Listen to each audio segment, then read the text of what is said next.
All right, we are gonna start this new chapter, and this new chapter is all about ratios and similarity. So we're gonna be doing a lot with similarity, but we're gonna start off with the easy stuff and talk about ratios, which you guys have seen before. So let's start at the top of our notes here. There are three ways to name ratios. One of them is you can say that this is the ratio of A to B. Sometimes you'll see it phrased like that. You can also think of it as the quotient of A divided by B.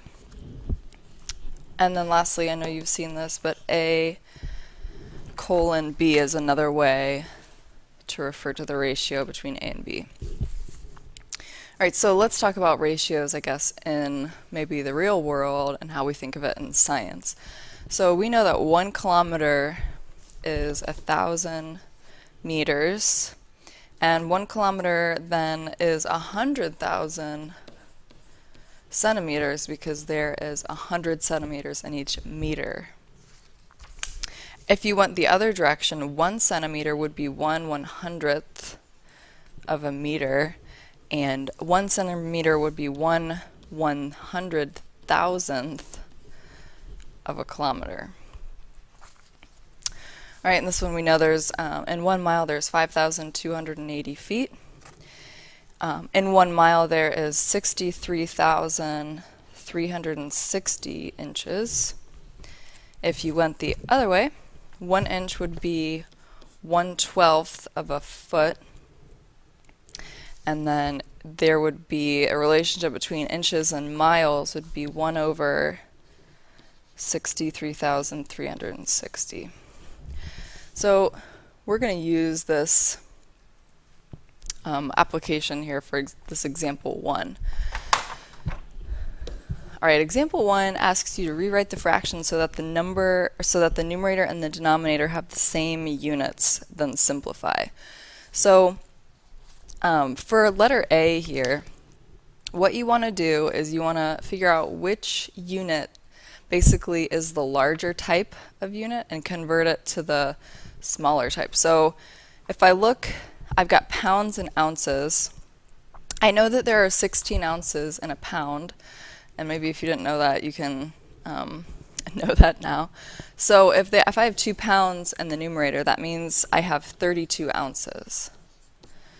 And then I've got 20 ounces in the denominator. So you've created a ratio with the same units. Now, if you were to simplify that ratio, you would see that the ratio is 8/5 when you compare 2 pounds to 20 ounces. All right, so let's go to the yards to feet. All right, so I've got 6 yards. Most of you should know how many feet are in a yard. There are 3 feet in a yard. So if I have 6 yards, that means I have 18 feet. And I've got 10 feet on the bottom. If you simplified that ratio by dividing or canceling basically the common factor of 2, you'd see that the ratio is 9/5. All right, last one. I've got 350 grams on top and 1 kilogram on the bottom. Maybe you should be asking yourself, how many grams are in a kilogram? And I think most of you probably know there is 1,000 grams in 1 kilogram. So this is a ratio of 350 grams to 1,000 grams. Okay, so if you simplified that, that would be 7/20 is the ratio. Okay, let's look at example 2 using ratios. The ratio of side lengths of triangle DEF to the corresponding side lengths of triangle GHI are 1:3. So I always write this out to keep this straight. So I say DEF to triangle GHI, and then I rewrite this. I'm like, okay, this ratio is 1:3. So I know which triangle is the larger and which is the smaller. In this case, triangle DEF is the smaller. Okay, so if the base and the height of triangle DEF are 8 and 4 respectively, I'm going to sketch this. So I've got this triangle here, DEF, and I know that it has a height of 8 and a base of 4. If I go and I compare this to the larger one, I'm just going to make a rough sketch here. This is going to be GHI. I know that the height has to be 3 times the height of the smaller triangle because the ratio is 3 to 1 or 1 to 3. So my height on my new larger triangle in green has to be 24. And same with my base. My ratio to my bases is 1 to 3. So if the smaller triangle in red here is the base is 4, then the base on my larger triangle must be 3 times that, which is 12. Okay, so the next thing they want you to do is to consider the area of the larger triangle. So we'll just make a quick calculation. Area is 1/2 base times height. And we know that in this case area is 1/2 12 times 24, which turns out being 144. All right. So here's just some vocabulary, and you might want to fill this out in your Chapter 8 vocabulary, just in case your book ever refers to these things, you'll want to know what they're talking about. So it says, draw a diagram of a proportion labeling the means and the extremes. So if you have a proportion A over B, let's say that's equal to C over D, you should know that the means is this and this. And the extremes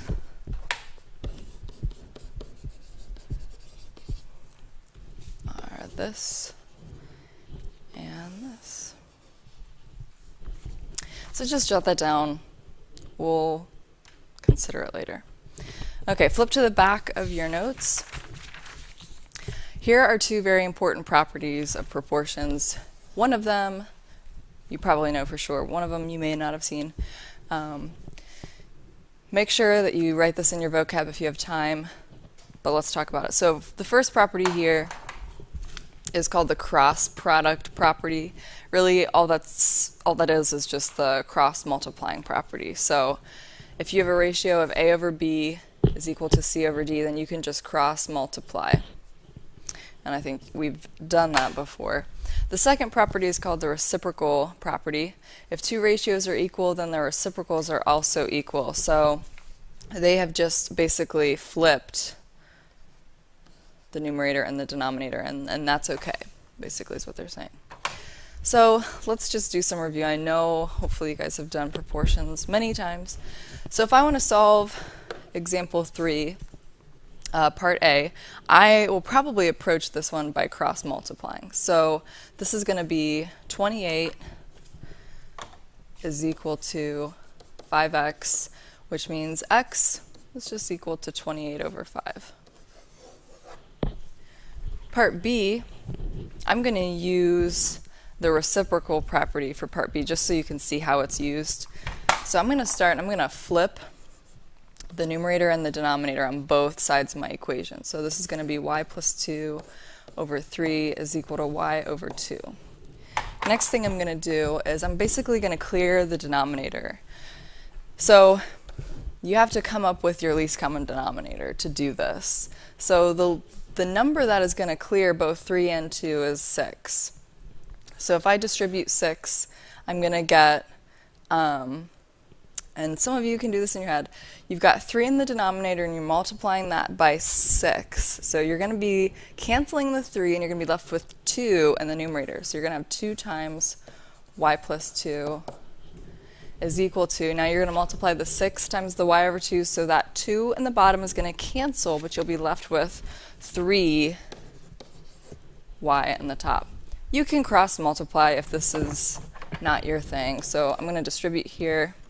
2y plus 4 is equal to 3y.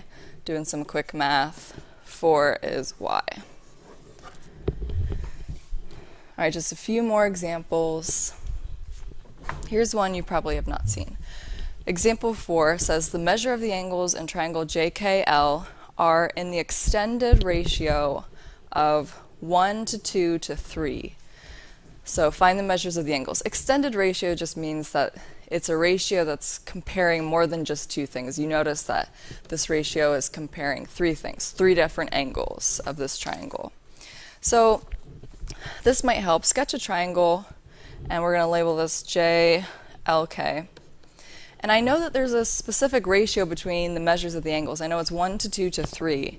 So let's say if this angle is x degrees, then another angle has to be 2 times that. And another angle has to be 3 times that. So there you have your ratio of 1 to 2 to 3. Now you need to use your triangle sum theorem, which says x plus 2x plus 3x must add to 180. So this just becomes algebra 1 now. All right, once you figure out what x is, you can figure out what the actual measurements are of each of the other angles. So one of your angles would be 30 degrees, one of them would be 60 degrees, and the last would be 90. Okay, I know this video is probably feeling like it's going for a long time by now. 2 more examples. You can speed through this too if you're understanding this. So it says the ratio of 2 side lengths of the triangle is given. Solve for m. So they tell me that the ratio between SU, which is this length here, to ST, which is this length here, is 4 to 1. The way I always set these up is I write my ratio first, all right, 4 to 1. And then I include the corresponding sides in the whatever the shape is. So SU is 4 to 1, or SU is to ST as 4 is to 1. So I can say that 4 to 1 is equal to 3m plus 6 over m. So that 3m plus 6 corresponds to the side SU, and the m corresponds to the side ST. So I'm going to cross multiply. So that's 4m is equal to 3m plus 6. Some quick math here. M is equal to 6. All right, last one. The ratio of the side lengths of these 2 triangles are 1 to 3. So one is basically 3 times as large as the other. So using this information, if UT is 36, I know that the smaller side length that's corresponding has to be a third of that. So that means RQ is 12. In the same way, if in the smaller triangle here, your PR is measuring 5, then the corresponding side on the other triangle has to be 3 times that. So I know that SU is 15. To figure out the hypotenuses, you can just do a quick Pythagorean theorem. So I'm going to do a Pythagorean theorem for my smaller triangle. 12 squared plus 5 squared is c squared. Turns out c is 13. So I know this length here is 13. If I multiply that by 3 to get the measure of the larger corresponding side on my other triangle, it's 39. Okay, so that's some easy problems. We're going to do some more practice in class tomorrow.